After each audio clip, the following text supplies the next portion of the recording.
4월 28일 목요일 뉴송아이 온라인 큐티를 시작하겠습니다. 오늘 큐티 본문은 요한 2서 1절부터 13절까지고요.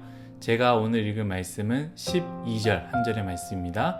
내가 너희에게 쓸 것이 많으나 종이와 먹으로 쓰기를 원하지 아니하고 오히려 너희에게 가서 대면하여 말하려 하니 이는 너희 기쁨을 충만하게 하려 함이라. 아멘.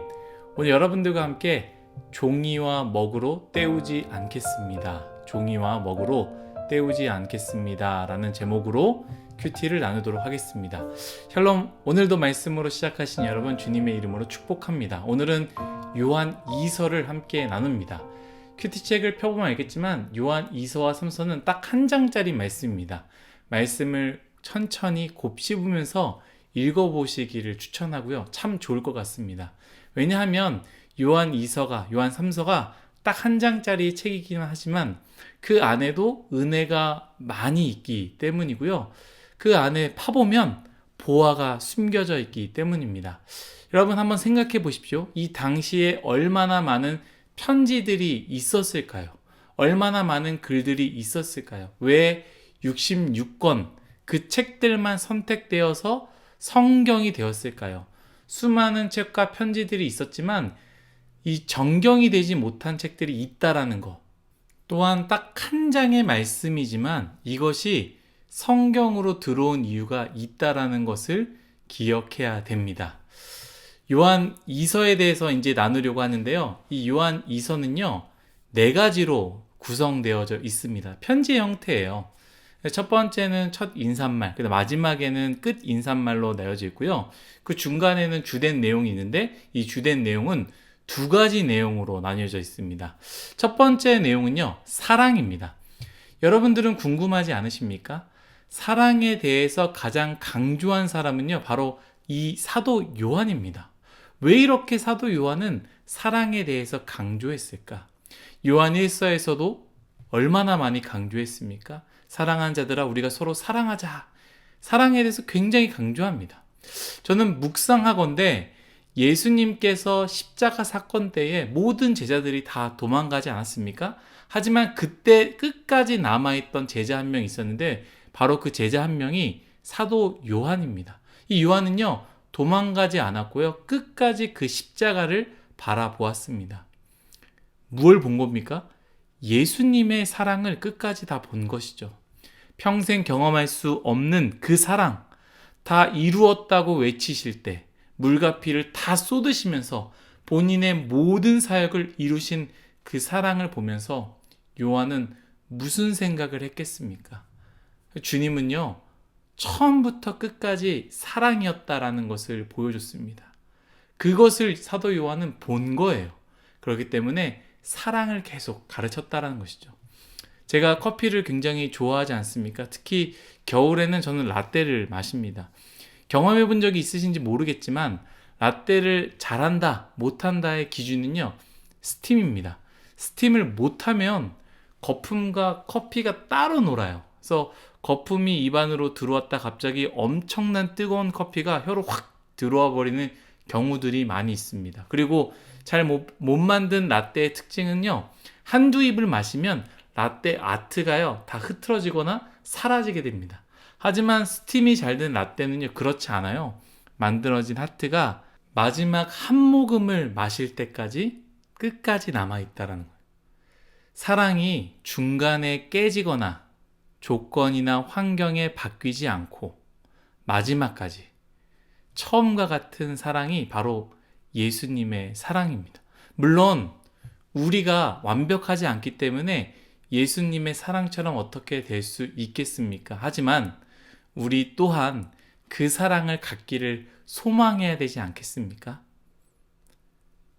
가족을 향한 사랑, 내 남편을 위한, 내 아내를 위한, 혹은 그룹장, 그룹원들을 향한 사랑들이 변질되지 않도록 우리 그 사랑을 위해서 기도했으면 참 좋겠습니다. 두 번째는요, 미혹하는 자에 대한 경고입니다. 이 당시에는 미혹하는 자들이 많았습니다. 가짜 사도들이죠.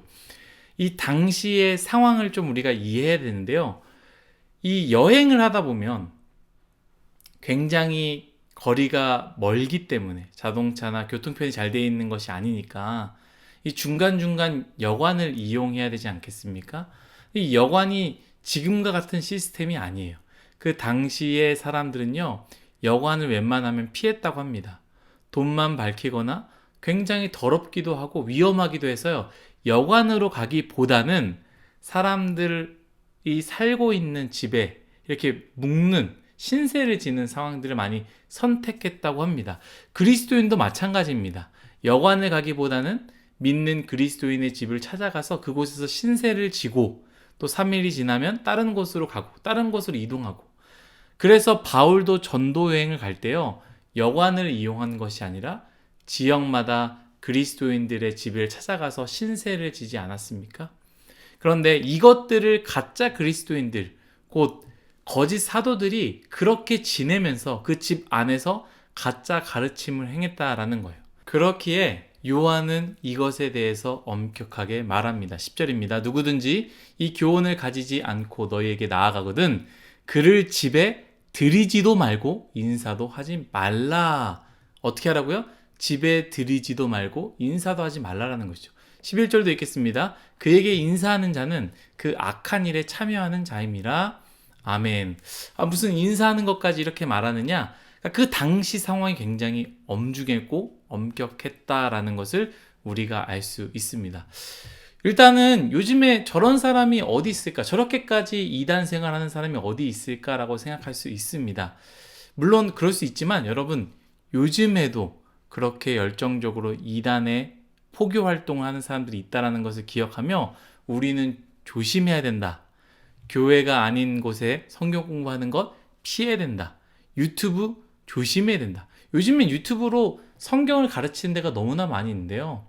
여러분, 아무리 훌륭하다 할지라도 일단 유튜브는 거르시기 바랍니다. 여러분들이 이게 맞는지 틀리는지 잘 모를 때가 있잖아요. 그냥 유튜브로 검색하고 먼저 찾아보기보다는 저에게나 혹은 교회 교육자들에게 먼저 물어보기를 추천합니다. 그리고 제가 여러분들에게 언급했듯이 이 당시에는 이원론, 곧 영과 육에 대한 분리로서 잘못된 가르침이 주가 이루었다면, 여러분 지금은요, 그러한 것보다 신학적인 영성 이단이 아니라 지금은 물질에 대한, 쾌락에 대한, 세상에 대한 얼마나 잘못된 가르침이 많이 있습니까? 저는 이단보다 이것들이 더 강력하고 더 조심해야 된다라고 생각합니다. 담임 목사님께서 전에 말씀하시지 않았습니까? 주님보다 더 사랑하는 것, 주님보다 다른 것을 선택하는 것, 합리적인 생각이 아니라 그것은 타락이다라는 것이죠. 그런데 그런 가르침이 얼마나 많이 있습니까? 여러분들 대화 가운데 믿는 사람들끼리 모여도 이렇게 살아야 된다, 저렇게 살아야 된다, 잘못된 가르침을 서로 주고받는 경우들이 얼마나 많이 있겠습니까? 청년대학부 요즘 만남도 많고 모임도 많습니다. 저는 꼭 이야기를 하고 싶어요. 어떤 모임, 그 심지어 교회 사람들과 함께 모인 모임이라 할지라도 예수님 중심된 모임이 아니라 세상에 중심된 모임이라면 그것은 잘못된 모임입니다. 차라리 안 모이는 게 낫습니다. 교회 다니는 사람들끼리 모이면 뭐합니까? 그곳에 은혜가 있어야 되고 신앙이 있어야 되고 격려가 있어야 되고 사랑이 있어야 되지 않겠습니까? 예수님 믿는 사람들끼리 모여서 식사하면서 여러분들이 원하는 내용들만 나온다면 저는 그러한 모임이라면 바르지 않다, 옳지 않다라고 저는 생각합니다. 여러분, 거짓 사도는 다른 게 아닙니다. 믿음이 연약한 자에게 혹은 자기도 진리가 제대로 모르면서 진리인 척, 그것이 맞는 척 하면서 교회 공동체에 퍼뜨린다면 그것이 바로 거짓 사도가 되는 것입니다. 우리 뉴스옹아이에는 그런 사람이 한 명도 없기를 소망하며 오직 주님만을 위한 공동체 모임이 되기를 간절히 소망하겠습니다. 여러분, 제 눈은 피할 수 있습니다. 그러나 주님이 여러분들을 늘 보고 계신다라는 것을 꼭 기억하십시오. 다시 이제 말씀으로 돌아와서요. 오늘 제가 여러분들과 진짜 나누고자 하는 말씀은 12절 말씀입니다. 내가 너희에게 쓸 것이 많으나 종이와 먹으로 쓰기를 원하지 아니하고 오히려 너희에게 가서 대면하여 말하려 하니 이는 너희 기쁨이 충만하게 하려 함이라. 아멘. 저는 이 부분을 묵상하는데요. 사도 요한이 이 공동체를 얼마나 사랑하는지 굉장히 느껴졌습니다.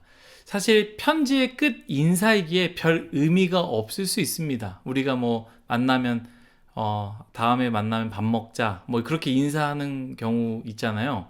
그런 것처럼 별 의미가 없거나 그런 의도가 아닐 수 있지만, 그리고 저의 과장된 해석일 수 있습니다만,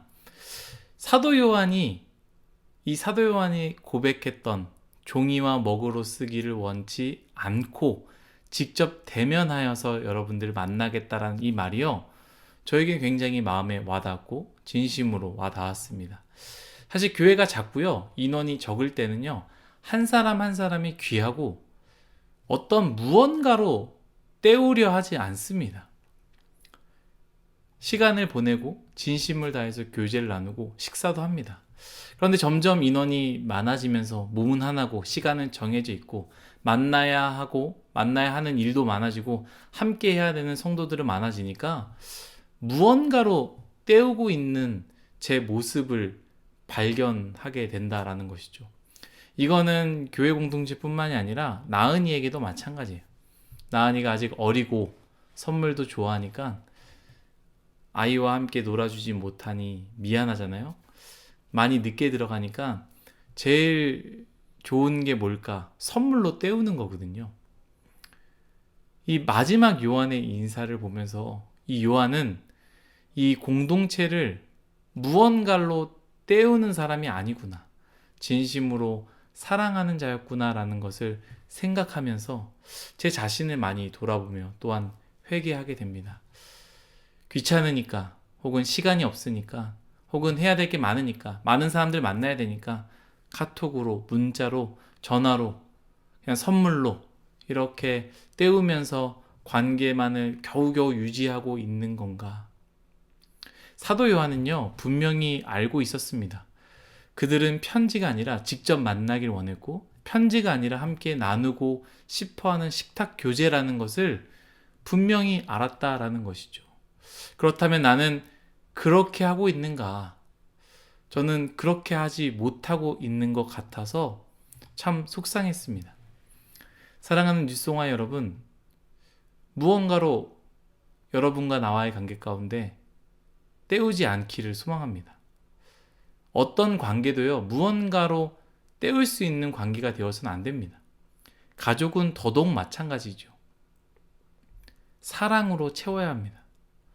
제가 여러분에게, 또 여러분들이 저에게 서로 대충 무언가로 때우는 관계가 아니라 정말로 서로 사랑하는 관계, 사도 요한과 이 교회의 관계와 같이 저와 뉴스옹아이가 서로 그렇게 되기를 간절히 소망하며 또 노력하길 기도하겠습니다.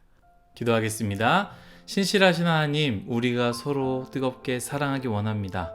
사도 요한이 이 교회를 사랑했던 것처럼, 이 교회가 사도 요한을 사랑했던 것처럼 우리 뉴스옹아이 공동체가 서로 진심을 다하여 사랑할 수 있도록 은혜 내려 주옵소서. 사랑의 수고를 마다하지 않고 진심으로 사랑할 수 있도록 은혜 내려 주옵소서. 때로는 귀찮다고 문자로, 카톡으로, 선물로 때우는 관계가 되지 말게 하여 주시고, 정말로 진심을 다하여 서로 사랑하는 우리 모두가 되기를 간절히 원합니다. 감사하며 예수님의 이름으로 기도드렸습니다. 아멘.